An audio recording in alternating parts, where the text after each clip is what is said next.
Good morning everyone. Welcome back to the next class. Today I will explain some questions of exercise 6.1.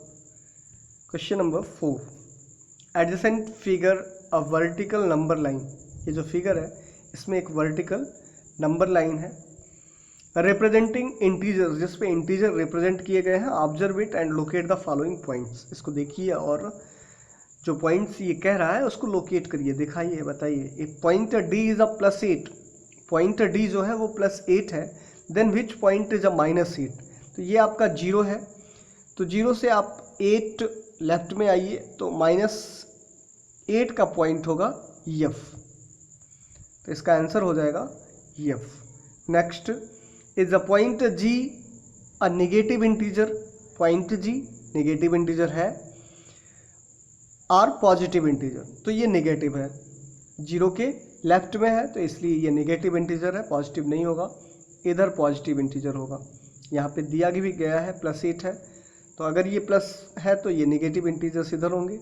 तो G जो है इधर ही है, इसका मतलब ये नेगेटिव इंटीजर है. Right integers for point B and E.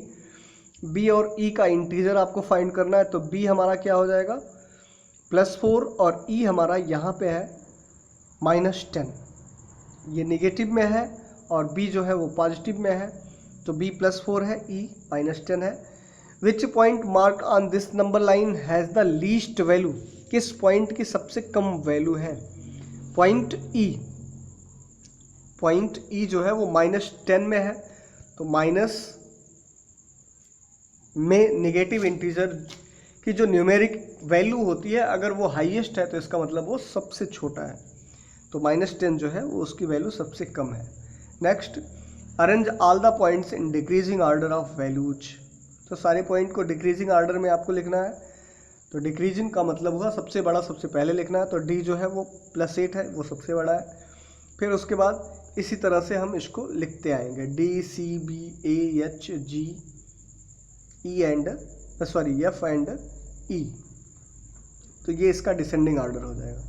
Next question है question number 6. In each of the following pairs which number is to the right of the number line.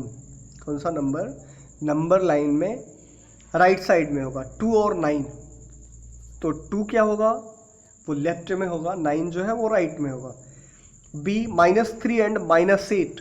तो यहाँ पे -3 जो है वो राइट में होगा, -8 जो है वो लेफ्ट में होगा. 0 एंड -1. तो 0 जो है वो राइट साइड में है और -1 लेफ्ट में है. Next -11 and -11 and 10. तो -11 is a left and 10 is a right. -6 and +6. +6 is on right. 1 and -100. 1 is right and -100 is a left. इसका आंसर यहाँ पे भी है. Next question number 7. Write all the integers between the given pairs. Write them in the increasing order.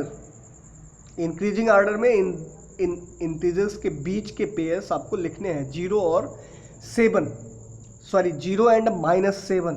तो -7 is a smaller than 0. -7 is smaller then 0. 0 is greater than -7.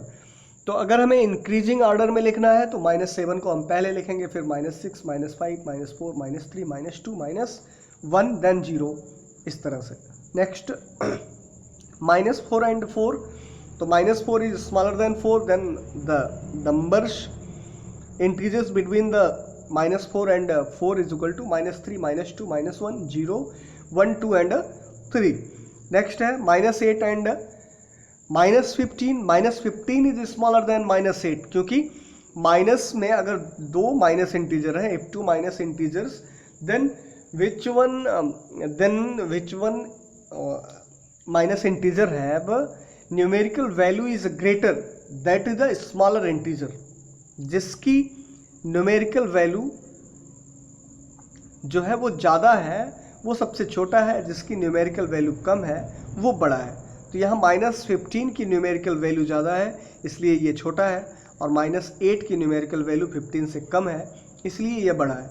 तो increasing order में लिखना है तो हम -14 -13 -12 इस तरह से -11 -10 -9, 8 तो दिया गया है। नेक्स्ट है सेक्शन डी -30 एंड -23, तो -29 -28 -27, then -26 -25 -24, 23 is on the question. इसका आंसर यहाँ पे भी है, आप यहाँ से भी देख के लिख सकते हैं। Next question number 8, right 4 negative integers greater than -20। -20 से बड़ा हमें 4 नेगेटिव इंटीजर्स लिखने हैं। तो अगर -20 से बड़ा लिखना है तो न्यूमेरिकल वैल्यू जो है -20 से कम होगी, तो -19 -18 -17 -60, ये चारों नेगेटिव इंटीजर्स -20 से बड़े हैं। Next, right 4 negative integers less than -10। -10 से छोटा होना चाहिए, तो न्यूमेरिकल वैल्यू 10 से बड़ी होगी, -11 -12 -13 -14, 4 लिखना है तो 4 हो गया। नेक्स्ट, इसका आंसर यहाँ पे है नेक्स्ट स्लाइड में, आप वहाँ से देख सकते हैं। ये इसका आंसर यहाँ पे दिया गया है। You have to complete the question number 4 to 10 of the exercise 6.1 के क्वेश्चन नंबर 4 से 8 तक आपको कंप्लीट करना है। Thank you.